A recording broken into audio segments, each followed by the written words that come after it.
everybody loves a bombshell trade, and it went down in a big way.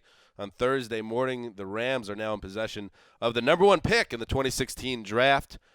Everyone assumes that they're going to take a quarterback, Carson Wentz, Jared Goff. We're seeing conflicting reports about, they're definitely going to take Goff. They're definitely going to take Wentz. Those are suspicious to begin with. I wonder what's driving that. Is the NFL just trying to keep up the mystery and help? I like that. I think Greg. you're right. Drive the interest. Mark Sessler and Greg Rosenthal here.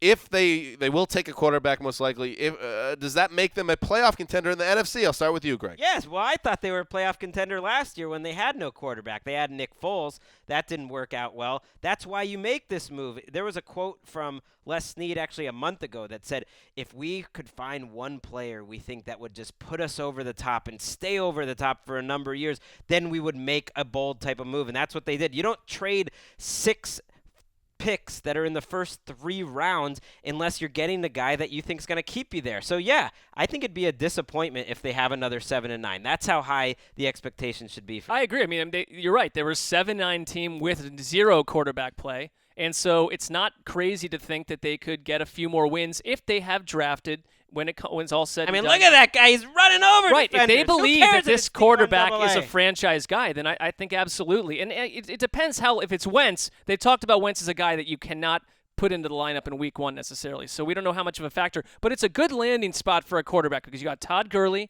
There aren't a lot of weapons on offense, but a great defense potentially. I think it's not a bad spot for a rookie to go and grow.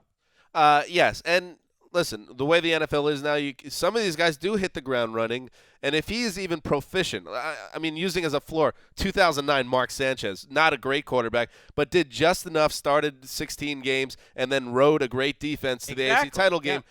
The Rams seem to have the pieces, both on defense and in their backfield with Gurley, who's a potential transformational talent, that if he just holds his own, whoever it is, yeah, they could be a double-digit win team. The number one job Tough division, though. For that quarterback is going to be to hand the ball off to Todd Gurley and avoid mistakes and let the running in the defense. I mean, that's how Jeff Fisher plays anyways. I can already imagine a 2018 version of the Around the NFL podcast where we're all yelling at Jeff Fisher, let Carson Wentz throw the ball every once in a while because Jeff Fisher doesn't like to do it. What I like is that the RG3 trade the Rams pulled off set this up to build your team, and now years later you go and get the quarterback. It's not how they planned it, but it worked. One thing you got wrong in 2018, we will be replaced by people that look like us but are much cheaper and younger. And better looking. Yes. Help. Oh, sure. Check out the Around the NFL podcast 3 times a week.